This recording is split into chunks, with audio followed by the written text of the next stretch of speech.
자, 이번 시간은 149 인장 등록할 차례입니다. 인장 등록을 왜 하느냐 이거죠. 자, 확인 설명서 거래계약서를 작성했어. 그럼 당연히 뭐예요? 책임져야죠, 책임. 책임을 진다는 의미로 서명 및 날인이라는 걸 하게 되는데 자필로 이름을 쓰고 인장으로 날인을 해야 돼요. 그런다는 건 그 자체 서명과 날인한 자가 책임진다는 의미죠. 그렇기 때문에 인장은 아무 도장이나 찍지 말고 등록관청에 도장을 등록하고 그걸 사용해라. 그래서 인장 등록의 의무의 취지, 밑에 의의가 있는 거고. 다음 의무자, 그럼 당연히 누구랑 누구만, 개공과 소공만 인장 등록하면 되는 거죠. 중개 보존할 필요가 없지. 찍을 데가 없잖아. 어디다 찍게? 응? 커피만 내리는데. 응? 쿠폰? 쿠폰에 찍을 도장은 등록 안 해도 된다. 자, 누구랑 누가? 개공과 소공인. 개업공인중개사와 소속공인중개사가 인장 등록하면 된다. 언제까지? 업무 개시 전에. 그건 중요합니다. 업무 개시 이후에 바로 사용할 테니까 업무 개시 전. 숫자 들어가면 다 틀려요. 업무 개시 전에 인장 등록하는데 전자문서로 등록하는 것도 알아야 됩니다. 스캔 떠서 하면 됩니다. 스캔 떠서 인장 등록이 전자문서로도 가능하다.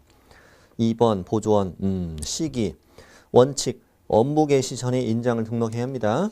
근데 뒷장도 중요하거든요. 인장 등록은 다음에 신청이나 신고와 같이 할 수 있다. 거기는 같이 할 수 있다. 같이 하여야 한다면 틀려요. 개공은 등록을 신청할 때 같이 할 수도 있다 이거야. 소공이라면 소공 보조원에 대한 고용신고라는 걸 할 때 같이 할 수도 있다.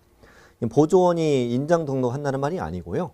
소공 보조원의 고용신고가 그 제목의 원래 제도의 제목이니까 소공의 인장 등록은 소공 보조원의 고용신고할 때 같이 할 수도 있다는 말이에요. 그러니까 같이 하여야 한다면 안 돼요. 자, 다시 업무 개시 전에 해야 한다. 다만 등록 신청과 또는 고용신고할 때 같이 할 수도 있다.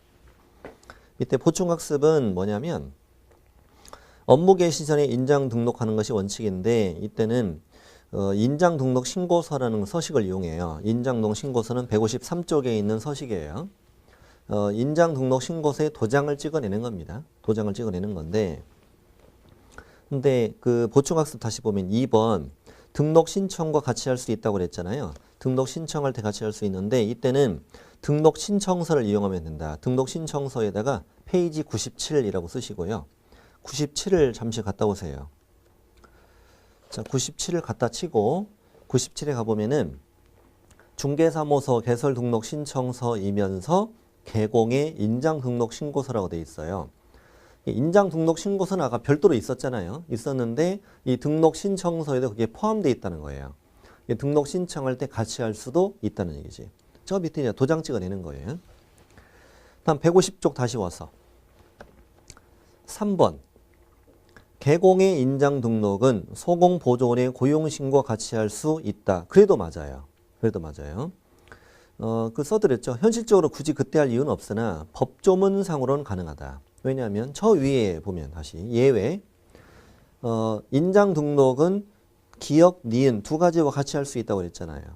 그러니까 주어가 없잖아요. 개공은 기역이랑 같이 해도 된다? 맞고 개공은 니은이랑 같이 해도 된다고 해도 이 법조문 자체가 틀리지 않기 때문에 시험에 그렇게 낸 적도 있어요. 개공의 인장 등록은 보조원의 고용신고 같이 할 수 있다. 오, 그렇게까지 되게 치사하게 냈었고 그 다음에 4번 소공의 인장 등록은 소공의 고용신고할 때 같이 할 수도 있다고 그랬잖아요. 이때는 고용신고서 이용하면 되는데 그 고용신고서에다가 페이지 114라고 쓰시고 114요. 아니 114가 아닙니다. 죄송합니다. 144 144쪽을 잠시 보시면 소공보조원의 고용신고서이기도 하고 고용관계 종료신고서이기도 하고 인장등록신고서이기도 하네요. 그걸 같이 이용해도 된다는 얘기예요. 그렇군요. 그렇게 이해만 하면 됩니다. 이 보충학습은 그렇게 이렇게 돼 있구나 그냥 이해만 하면 되는 거고 결국은 저 위에 법조만 알면 돼. 업무 개시 전에 하여야 한다. 오. 등록 신청과 같이 할 수 있다. 오. 고용신고 같이 할 수 있다. 오. 이렇게 풀면 됩니다. 그 다음에 인장 등록은 당연히 등록관청이 하는 거예요. 분사무소 인장 등록할 때도 주된 사무소 관할 등록 관청이 하는 거예요. 자, 이제 저 밑에 어떤 종류의 인장 등록하느냐. 되게 쉬운 단원이죠, 지금. 개인 개공과 소공. 자, 공인중개사인 개공과 부칙상 개공과 그다음에 소공은 두 번째 줄의 중간 가족관계 등록부 그 다음 줄 세 번째 줄이요. 주민등록표에 기재되어 있는 성명이 나타난 인장. 여기까지는 실명 인장이라는 얘기야. 실명 인장으로서 가로 세로 각각 7mm 이상 30mm 이내 인장이어야 한다. 숫자 외우셔야 됩니다. 개인들은 실명 인장으로서 7mm, 30mm 이내로 파와라 이거야. 크기를 정해둔 이유는 너무 크게 팔까봐. 아니, 독특한 사람들 있잖아요. 독특한 사람들 있잖아요. 도장 이따만하게 팔까봐. 에? 뭐 임금님 도장 아니잖아요. 네, 옥새 아닌데 그럴까봐. 계약서를 덮어버릴 수도 있죠. 네, 그럴까봐 7mm, 30mm로 했다. 네, 너무 작으면 안 보이고요. 오른쪽 보충학습 읽어드릴게요. 옛날에는 인감증명법에 따라 신고한 인장이어야 한다는 시절이 있었어요. 여러분 인감도장 갖고 있잖아요. 인감증명법에 따라 동사무소에 주민센터에 인감신고 하잖아요. 그걸 사용했던 시절이 있었어요. 그때는 인감증명서 떼서 등록한청이 냈었어요. 내가 이런 인감도장을 사용하고 있습니다. 이렇게. 근데 문제는 뭐냐면 매일매일 인감도장을 소지하고 다니는 문제가 생겼다는 거지. 위험하잖아요. 그래서 뭐 굳이 그럴 필요 있냐. 우리 중개용 도장으로 새로 만들어서 그냥 그것도 허용하자. 그래서 지금은 인감도장이어도 되고 막도장이어도 되고 그렇기 때문에 크기를 정해둔 거예요. 인감도장은 동사무소 인감도장은 인감증명법에 크기가 정해져 있기 때문에 그때는 우리 법에는 크기 규정이 없었단 말이에요. 그런데 지금 인감도장이어도 되고 막도장이어도 되니까 7mm, 30mm로 크기를 정해둔 거예요. 자, 오른쪽에 법인인 개공 가죠. 자, 법인인 개공은 상업등기 규칙에 따라 신고한 법인의 인장이어야 한다. 법인은 그 법인인감을 사용하는데 이 법인인감 어디가 신고하냐면 개인들은 동사무소 하죠. 근데 법인은 그 법원 등기소에 법인인감을 신고하게 돼 있어요. 이 법인 설립등기할 때. 이 법인 설립등기 같은 걸 다른 말로 상업등기라고 하거든요.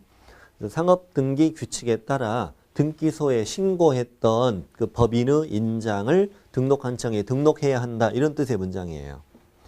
이 문장 그대로 익혀두셔야 돼. 상업등기 규칙에 따라 신고한 법인의 인장이어야 한다. 대표자의 인장 X 이렇게 잘 나와요. 대표자의 인장 X로 잘 메모해 두시고. 자, 분사무소. 분사무소는 원칙적으로 법인의 인장을 계속 사용해야 되는 거죠. 그런데 그 도장 하나 가지고 왔다 갔다 하는 건 현실적으로 말이 안 된다는 거지. 서로 지역이 다르니까요. 그래서 분사무소용 도장을 새로 하나 만들어서 사용할 수 있는 방법이 상업등기 규칙에 규정돼 있어요. 우리나라의 회사, 지점이 있는 회사가 우리 법인인 개공만 있는 건 아니잖아요.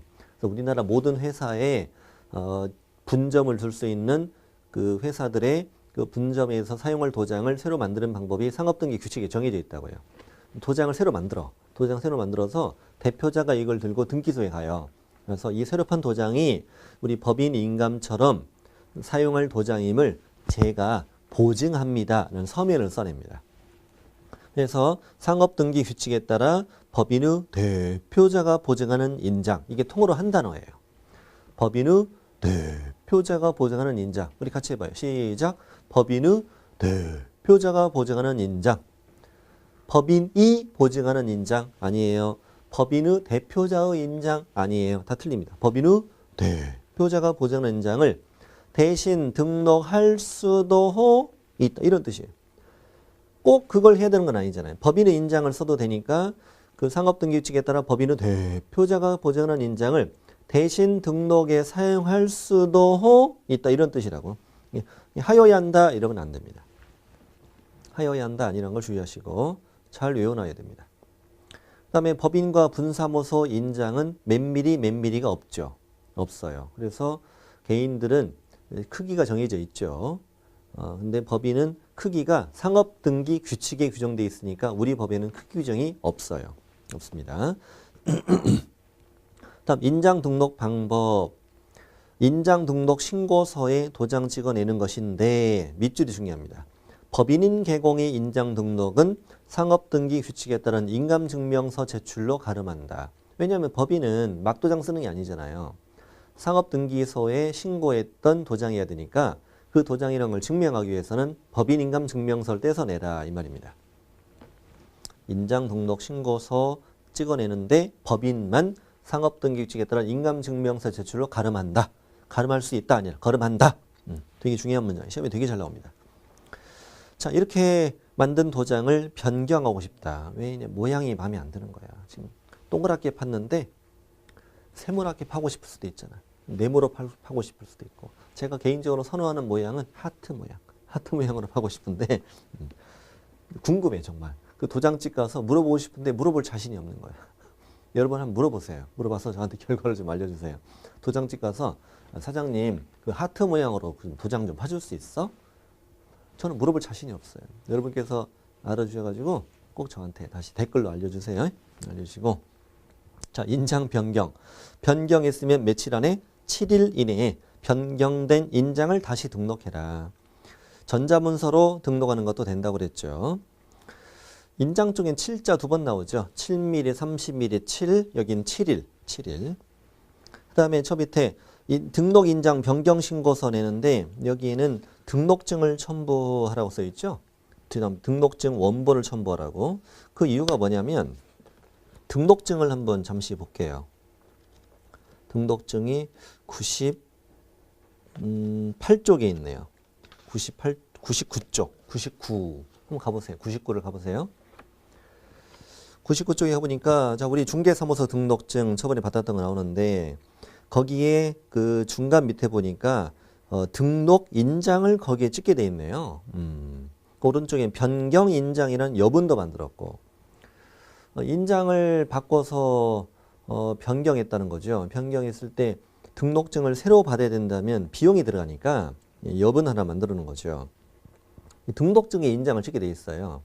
공무원이 이제 단속을 하여 사무실에 출입해가지고 하는 일이 계약서 확인 설명서 가져오라고 이거 확인한다고 확인할 때 그 등록증 그 걸려 있는 거 이걸 내려요. 내린 다음에 그 인장 그 도장을 잘 찍었는가를 이렇게 확인하거든요. 그래서 등록증에다가 인장을 찍게 돼 있어요. 그래서 인장 등록 신고서 낼 때 또 인장 변경 인장 등록 인장 변경 신고서 낼 때 등록증 원본을 그래서 내는 거죠. 근데 여기서 좀 이상하게 생각할 게 있어요. 아까 전자문서로도 인장 등록이 된다면서 근데 등록증을 첨부하라. 이건 말이 안 되지 않냐 이거지. 그래서 제가 국토부에 확인했더니 소속 공인중개사는 전자문서로 인장 등록, 인장 변경 등록이 되지만 현실적으로 개업 공인중개사는 안 됩니다. 등록증을 가지고 와야 되니까 이렇게 얘기하더라고요. 그렇게 하면 정확히 좀 써주던가. 근데 이제 우리는 문제 푸는 사람이니까 저 믿고 고민하지 말고 개공이든 소공이든 인장 등록, 인장 변경 등록을 전자문서로 할 수 있다. 그럼 다 맞아요. 다 맞게 풀어요. 푸는데 다만 개공이 인장 등록 신고서 낼 때, 인장 변경 신고서 낼 때는 등록증 원본 첨부해라. 그것도 맞아요. 그렇게 맞게 풀면 돼요. 그냥. 문제만 풀면 되니까. 그렇게 풀면 됩니다. 자, 이제 표로 정리해 드렸고, 자, 밑에 위반시 제재. 인장 등록하지 않았다. 등록하지 않은 인장을 찍었다. 업무정지. 개공이면 업무정지, 소공이면 자격정지. 그래서 둘 다 정지죠. 그래서 인장정지. 시작. 인장정지. 이렇게 외우시면 된다. 인장정지. 이 단원 마칩니다. 154쪽. 되게 쉬운 단원이에요. 휴폐업 갑니다. 이 단원도 되게 쉬워요. 자, 내가 필기 좀 하나 해볼게요. 휴업은 항상 신고하는 게 아니에요. 3월을 초과하는 휴업을 할 때 신고하는 거예요.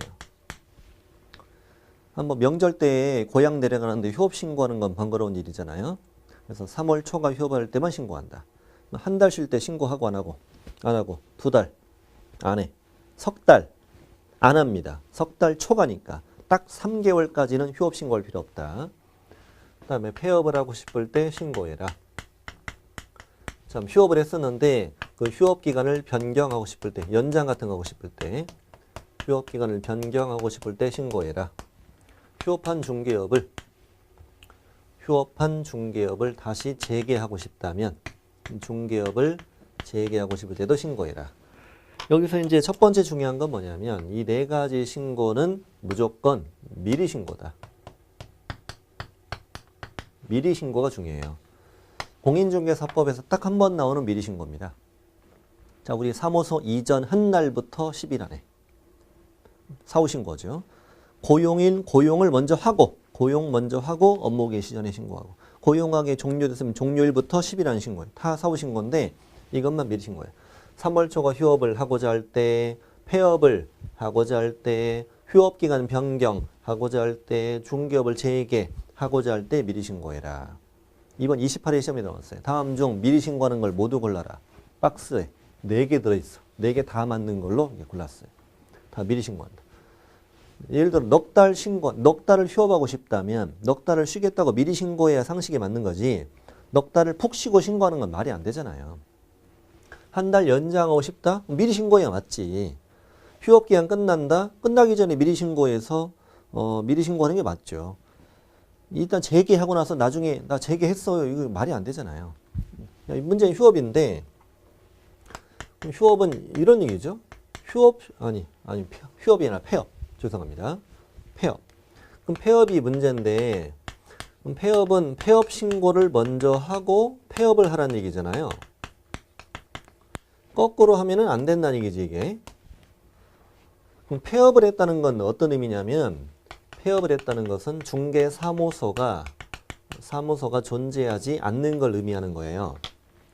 간판 없고 안에 다 비어 있거나 아니면 중개사무소가 아니라 다른 업종, 뭐 핸드폰 가게나 이런 걸로 바뀌어 있거나 이런 것이 폐업이에요. 폐업. 네. 그럼 폐업을 먼저 하고 신고하면 안 된다는 거예요. 폐업 신고를 먼저 하고 폐업을 해야 한다는 거지. 왜냐하면 먼저 사무소를 없애버리고 신고하면은 사무소가 없는 상태에서 나는 개공이잖아요. 계속. 폐업 신고할 때까지는. 폐업을 하고 나중에 신고하면 폐업 신고할 때까지는 난 사무소가 없는 개공이니까 얘가 언제 폐업이 있는가도 모르고 그래서 사무소가 없는 개공이 불법 중개할 가능성이 있다. 그래서 폐업 신고 먼저 하고 접어라. 없애야 한다는 거예요. 그래서 폐업 신고 들어가잖아요. 그날 공무원은 반드시 현장을 방문하게 돼 있어요. 현장 방문해서 사무소가 눈앞에 없다. 과태료 부과해요. 왜? 미리 신고니까요. 폐업을 하고자 할 때는 미리 신고해라. 근데 이제 문제는 폐업 신고하고 나서 거기 가서 중개업을 더 할 우려가 있기 때문에 폐업 신고했으면 지체 없이 간판을 철거해라. 이런 제도를 만들었던 거예요.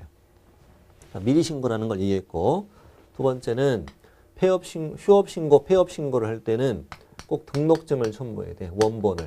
등록증 원본을 첨부해라. 그래서 전자문서로 신고하는 건 안 된다. 인터넷 신고 안 된다. 되게 중요하고 나머지 두 가지는 전자문서로 신고하는 것도 가능하다. 자, 시작합니다. 154.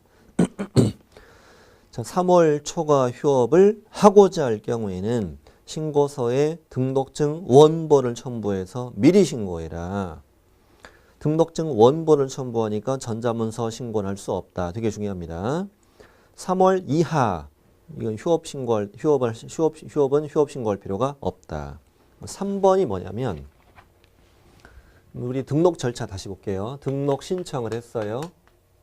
등록 관청에 요건을 심사하고 이제 등록을 해주죠. 등록을 하고 신청받고 7일 안에 서면 통지해 주죠. 서면 통지 나는 개공이 됐고 업무 개시 전에 보증 설정하면 등록증을 주잖아요. 근데 이때가 나는 이제 개공이 된 거죠. 개업 공인중개사가 되었는데 언제부터 업무를 개시할 것이냐 이건 내 맘이란 말이에요. 근데 난 등록을 했는데 이자가 업무 개시를 하지 않는 거예요. 자, 업무 개시를 하지 않는다는 것은 나는 뭘 하고 있는 거예요? 휴업을 하고 있다는 의미로 보는 거죠. 등록을 했는데 개공이 됐는데 업무를 시작 안 하는 거야. 휴업을 하고 있는 거다 이거지. 그래서 3번 등록 후 3월을 초과해 업무를 개시하지 않고자 할 경우에도 미리 휴업 신고를 해야 된다. 되게 잘 나옵니다. 시험에. 되게 잘 나옵니다. 이게 등록을 했는데 업무를 개시하지 않는 건 휴업이니 이것도 3월을 초과한다면 미리 신고해라 이거지. 자, 휴업기간 제한. 부득이한 사유가 없다면 휴업기간은 6월을 초과할 수 없다. 자, 3월 초과할 수 없다. X로 잘 나와요. 그게 아니고 6월을 초과할 수 없다. 3월 초과할 때는 신고하고 6개월 이하까지 자유롭게 휴업 신고할 수 있다는 얘기고 6월 초과는 원칙 안 된다는 거예요. 장기 휴업을 금지한다는 거지. 다만 부득이한 사유가 있는 경우에는 6월을 초과해 휴업할 수 있는데 그게 2번이에요. 질병으로 인한 요양, 징집, 입영, 취학 등 부득이한 사유가 있을 땐 6월을 초과하는 휴업 신고할 수 있다. 이 휴업 신고가 가능하긴 한다는 거예요. 근데 시험 문제를 낼 때는 그러니까 밑줄처럼 내는 거지. 부득이한 사유가 없다면 6월을 초과할 수 없다. O. 부득이한 사유가 없다면 3월을 초과할 수 없다. 이러면 X. 부득이한 사유가 있으면 6월 초과할 수 있다. 다음에 양가로 3번. 동그라미 3번은 참고하시고 동그라미 양가로 3번은 휴업 기간 중에라도 이종 등록, 이종 소속 안 되고 특히 이종 소속 안 되는 거 중요합니다. 예를 들어 휴업 기간 중인 계공은 다른 계공에 소공될 수 있다? 당연히 말도 안 되는 거죠. 믿거나 잘해요. 다음에 2번 휴업 기간 중에도 사무소 이전하는 건 괜찮아요. 자, 폐업갑니다. 폐업. 폐업을 하고자 할 때 등록증을 첨부해서 미리 신고해라. 좋아요. 미리 신고해요. 전자문서 신고는 안 된다. 중요하다고 그랬어요. 2번 폐업 신고했으면 중개업을 더하면 안 되니까 지체 없이 간판을 철거해라. 휴업은 철거 안 합니다. 폐업일 때. 다음 3번 휴업 기간 중에 또는 업무정지 기간 중이라도 언제든 폐업 신고하는 건 됩니다. 다음은 업무정지 중에 폐업을 했더라도 업무정지 기간이 다 끝날 때까지 등록이 안 되죠. 분사무소는 이런 얘기예요. 주된 사무소가 있고 분사무소가 있는데 주된 사무소는 별도로 분사무소만 별도로 휴업, 폐업, 재개 이런 것도 가능해야 되지 않겠냐 이거지. 가능합니다. 다만 분사무소의 폐업 신고는 휴업과 폐업 신고는 신고필증을 첨부해서 주된 사무소 관할 등록 한청해야 되겠지. 그건 잘 알아야 되겠습니다. 뭘 첨부하는지 어디에 신고하는지. 다음 저 밑에 휴업기간 변경 신고. 휴업기간을 변경하고자 할 때도 미리 신고해라. 전자문서를 할 수 있다? 다음 재개신고. 휴업한 중개업을 재개하고자 할 때도 미리 신고해라. 좋아. 재개신고서 전자문서를 할 수 있다. 그렇지. 3번 중요합니다. 재개신고받은 등록한청은 반납을 받은 중개사무소 등록증을 즉시 반환해야 한다. 이게 즉시 나왔네. 이 공인중개사법 다 털어서 딱 한 번 나오는 즉시입니다. 즉시. 지체 없이는 미친 듯이고 즉시는 초미친 듯이 더 급한 겁니다. 더 급한 거. 아, 그렇지. 재개신고 들어왔어요. 그럼 바로 줘야지. 바로. 지체 없이는 부득이한 사정이 있을 땐 지체할 수 있는 걸 지체 없이라고 하고 부득이한 사유가 없으면 바로 해주는 거고 즉시는 무조건 바로 해주는 거예요. 무조건 바로. 근데 문제는 뭐냐면 아니 등록증을 내가 지금 찾으러 가야 되잖아요. 등록증을 찾으러 가야 되는데 이 재개신고를 전자문서로 할 수 있다는 건 또 뭘까? 이걸 한번 이해해보죠. 자, 휴업신고, 폐업신고는 전자문서가 안 돼. 왜? 이걸 가져와야 되니까. 네가 안 가져올까 봐. 이걸 전자문서 못하게 했어.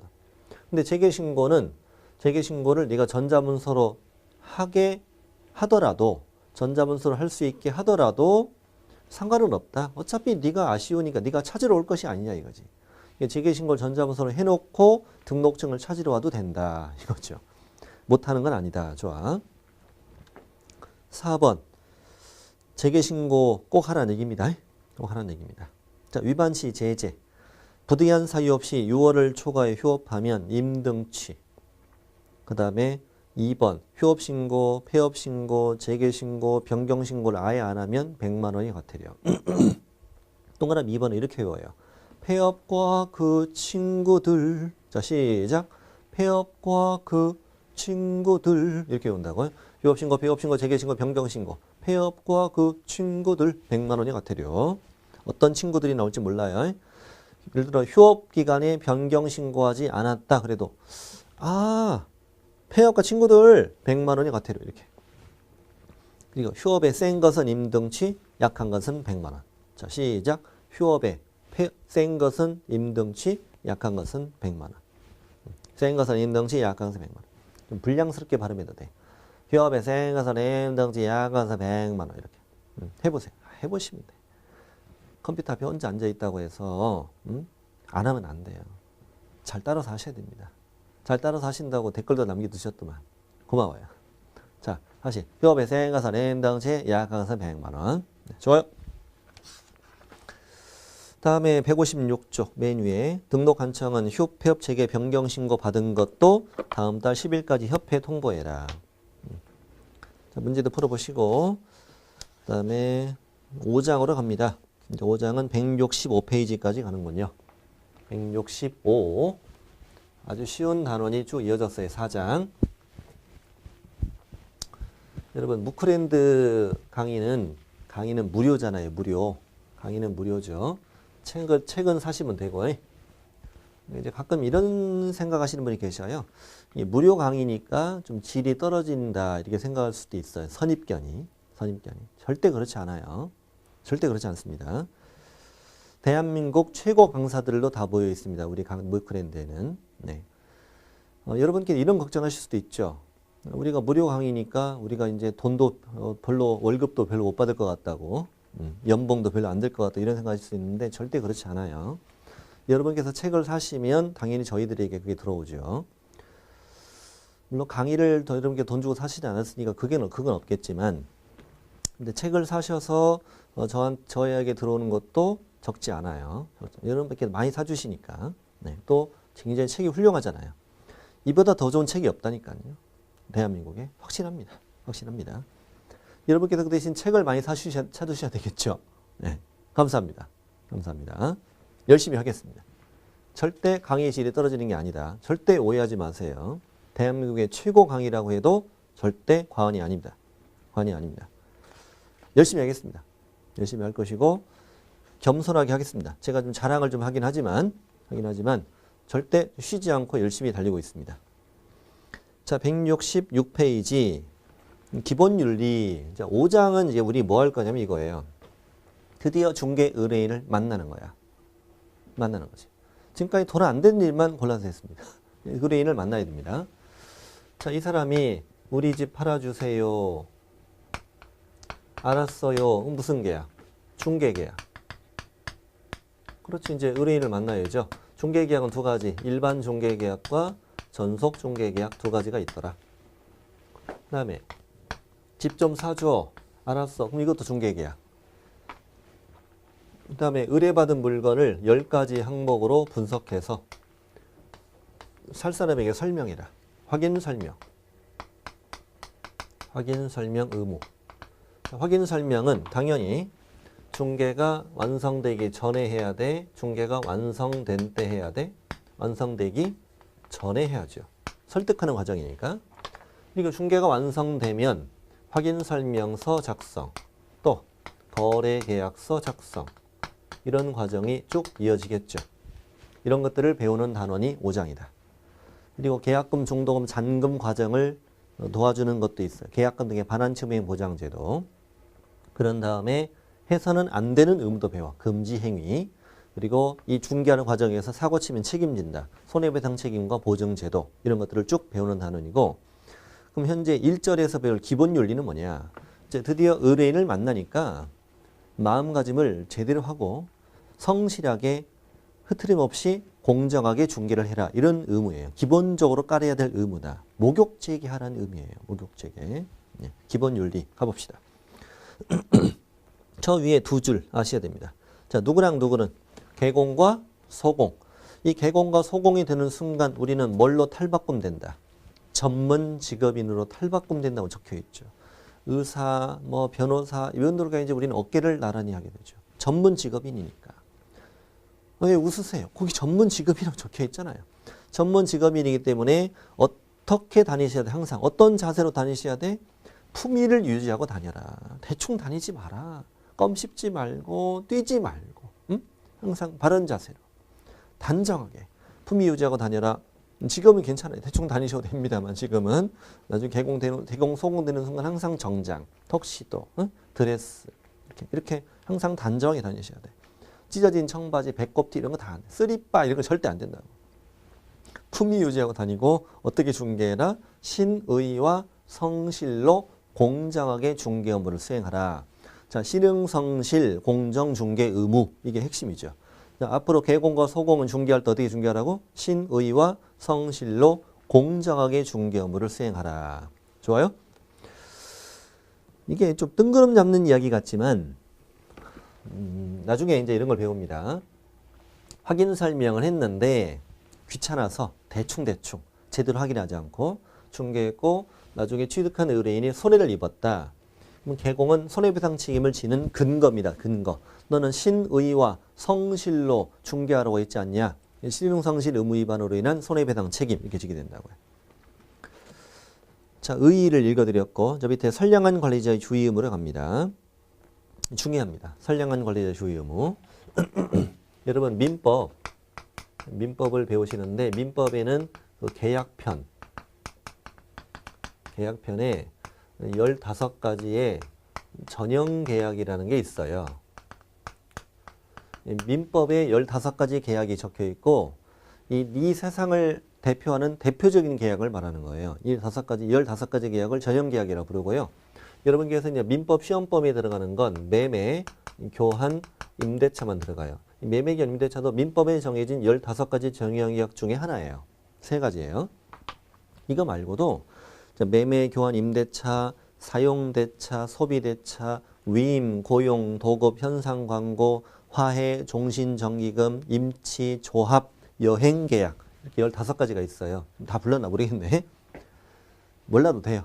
몰라도 되는데 자, 일단 전형계약은 일단 여러분 민법에 3가지만 배우고요. 근데 문제는 뭐냐면 중개계약. 중개계약이라는 것은 민법에 정해진 15가지 전형계약이 아니에요. 전형계약이 아닌 계약이 훨씬 더 많아요. 계약은 채권계약으로서 무수히 많이 만들어질 수 있거든요. 물건과는 달리. 그럼 중개계약은 민법에 정해진 계약이 아니죠. 이 중개계약이 민법에 있다면 민법 시간에 배우실 거 아닙니까? 민법에 정해진 계약이 아니에요.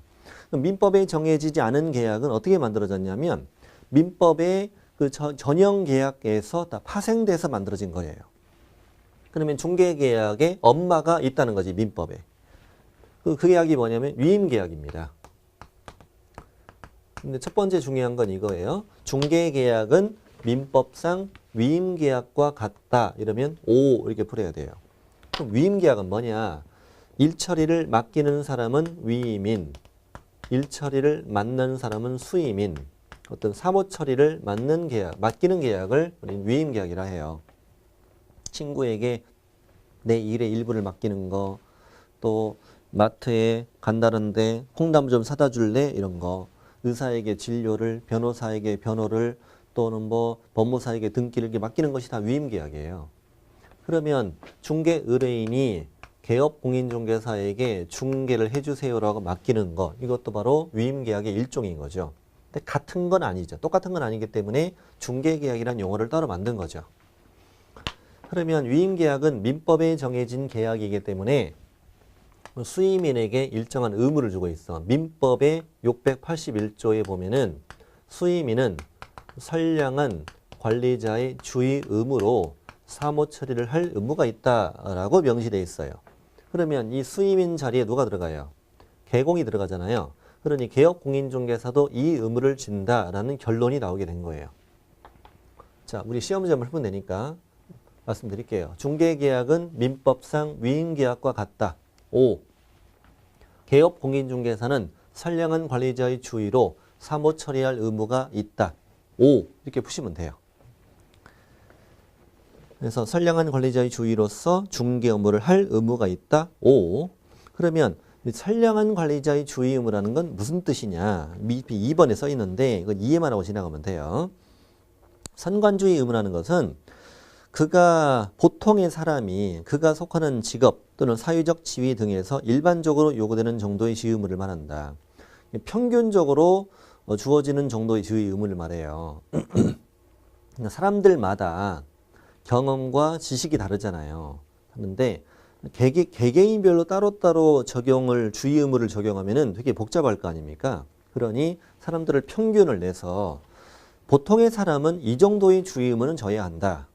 즉 개업 공인중개사라면 개업 공인중개사들을 평균 내서 개업 공인중개사는 적어도 이 정도의 주의 의무를 져야 한다라는 걸 선량한 관리자의 주의 의무를 한다고. 그래서 추상적 과실이라고도 하고 민법의 주의 의무 원칙이다 이렇게 얘기한다고요. 선관위 의무를 결하는 것을 추상적 과실이라고 해요. 자, 밑에 이제 판례를 통해서 예를 제가 들어드리겠습니다.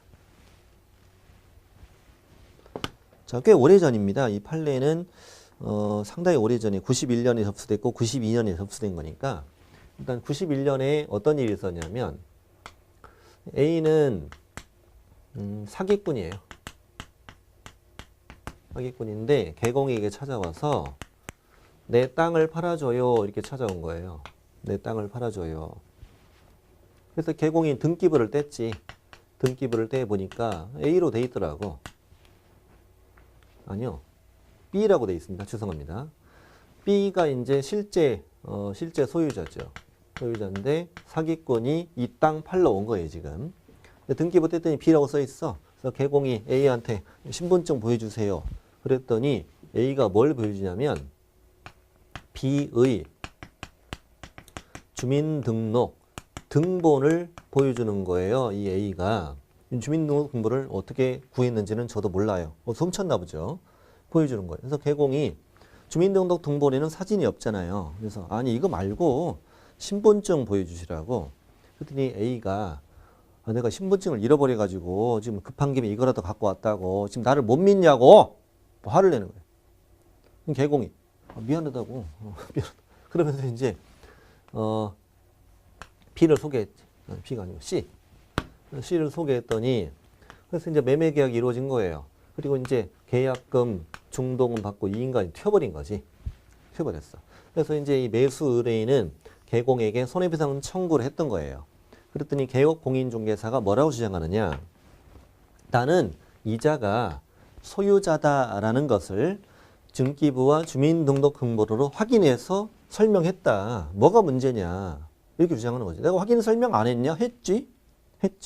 그랬더니 C가 아니 등본이 아니라 신분증을 확인해야 되지 라고 개공에게 주장하는 거죠.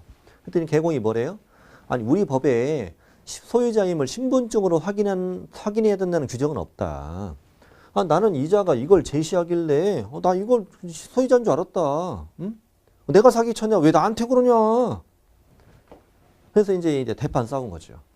근데 판사님이 뭐라고 하냐면 법에는 꼭 신분증을 통해 확인해야 된다는 규정은 없지만 일반적인 사람들의 상식적으로 사진이 없는 주민등록 등본을 확인했다면 이거는 100% 저자가 소유자다는 걸 확신할 수는 없지 않냐. 그러니 주민등록증을 통해 확인해야 된다라는 것이 너의 선량한 관리자의 주의 의무다. 선관주의 의무 위반이다. 이렇게 얘기하는 거예요. 개공으로서 보통적으로 개공에게 주어지는 주의 의무를 위반했다는 거지. 그렇죠. 개공 적어도 최소한 이 정도의 주의 의무는 갖고 있어야 된다는 거죠. 자, 읽어봅니다. 첫 줄. 개공과 의뢰인과의 법률 관계는 민법상 뭐와 같다? 위임 관계와 같다. 좋아. 그리고 선량한 관리자의 주의로서 의뢰받은 중개 업무를 처리할 의무가 있다고 그랬지.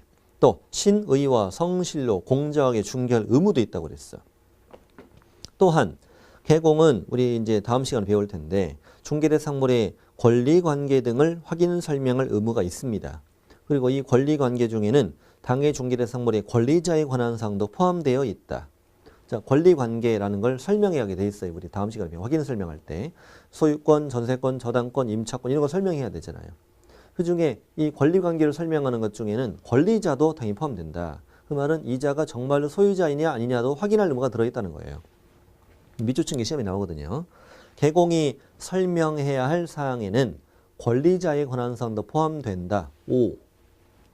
그러므로 개공은 선량한 관리자의 주의와 신호 성실로서 매도 등 처분을 하려는 자가 진정한 관리자인지 여부를 등기부와 주민등록증 등에 의해 조사 확인할 의무가 있다.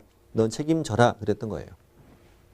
그랬는데 책임졌어요. 이제 100% 책임은 아니고 과실이니까 비율이 있죠. 한 80% 정도 책임을 졌던 사건이에요. 근데 바로 이제 1년 뒤에 또 어떤 일이 있었냐면 92년도에 어떤 일이 있었냐면 역시 사기꾼 B는 진짜 소유자 또 찾아왔어요. 찾아왔는데 이번에는 B의 주민등록증을 보여주는 거예요. 이 주민등록증을 위조해서 가져왔어. 위조. 그렇지. 또 비극인 게 A하고 B는 친형제였어요. B가 동생이고 A는 친형이었어. 친형이 지 동생 땅 팔아먹고 도망가려고 찾아온 거예요. 지금. 정말 비극이죠. 이제 신분증을 위조했기 때문에 개공은 속았어요. 속았고 역시 돈 들고 튀어버렸어. 이때 책임을 물으니까 나 책임 없다. 나 이번에 주민등록증 제대로 확인했다. 뭐가 문제냐? 문제. 아니, 나 주민등록증 확인했는데 왜 그러냐고. 그런데 이제 판사님은 이때도 책임지라고 그랬어. 왜? 오른쪽에 뭐라고 했냐면 개업공인중개사는 매도 의뢰인이 잘 알지 못하는 사람인 경우 필요할 땐 등기 권리증의 소지 여부나 내용도 확인 조사할 의무가 있다. 이렇게 얘기하는 거예요. 등기 필증이 있죠. 등기 권리증 또는 등기 필증. 이것도 확인할 의무가 있다라는 것이 너의 선관주의 의무라는 거예요, 지금. 왜냐하면 신분증은 위조 가능성이 있잖아요. 그러니 이것만 가지고 이자가 100% 소유자임을 확인할 수 있는 건 아니다. 왜? 너는 이 사람, 아는 사람, 모르는 사람인데. 그럼 이걸로 충분한 게 아니고 여기까지 확인해야 된다라고 판사님이 얘기하는 거야. 그랬더니 개공이 아니 언제는 작년에는 신분증만 잘 보면 된다고 그러지 않냐고. 왜 이제 와서 그러냐고. 이제 와서 진정 얘기하던가. 그랬더니 판사님이 야 너 개냐? 너 작년에 개야? 좀 닮긴 했네. 이제 지어낸 얘기예요.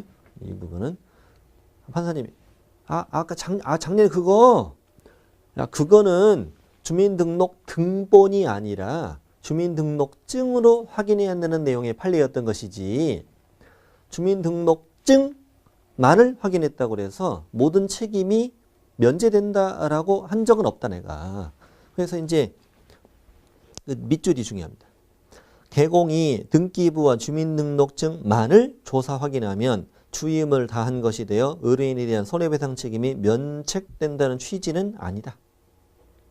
그럼 어쩌라는 얘기야. 시험 문제 볼 땐 이렇게 풀어요. 등기부와 주민등록증을 통해 확인하면 충분하다. X. 매도 의뢰인이 잘 알지 못하는 사람인 경우에는 등기부와 주민등록증을 확인하는 것으로 족하다. X. 충분하지 않다고. 여기까지 확인해야 의무를 다한 것이다. 라는 것이 너의 선량한 관리자의 주의 의무다. 이거예요. 자, 여러분 오른쪽에 있는 판례 있죠? 오른쪽에 있는 판례는 1번은 다다음 시간에 할 것이고 2번은 지금 안 해도 되고 3번은 시험학습할 때 말씀드리겠습니다. 네, 중요한 것들입니다. 중요한 것들인데 1번은 다다음 시간에 배운다고요. 자, 비밀 누설 금지문으로 갈게요. 우리 기본 윤리를 계속 배우고 있어요. 자, 비밀 준수 의무. 자, 개공 등은 이 법과 다른 법률에 특별한 규정이 있는 경우를 제외한다면 업무상 알게 된 비밀을 누설하면 안 된다. 자, 밑줄 친 부분을 거기다 예외라고 쓰세요. 예외. 자, 밑줄을 제가 빼고 다시 읽을게요. 개업공인중개사 등은 그 업무상 알게 된 비밀을 누설하면 안 된다. 그렇군요. 우린 전문 직업인이니까 의사나 변호사들처럼 우리도 비밀 누설 금지 의무가 있다는 얘기지. 네. 근데 예외가 있다 없다? 예외는 있다. 제가 예외라고 써드렸잖아 방금.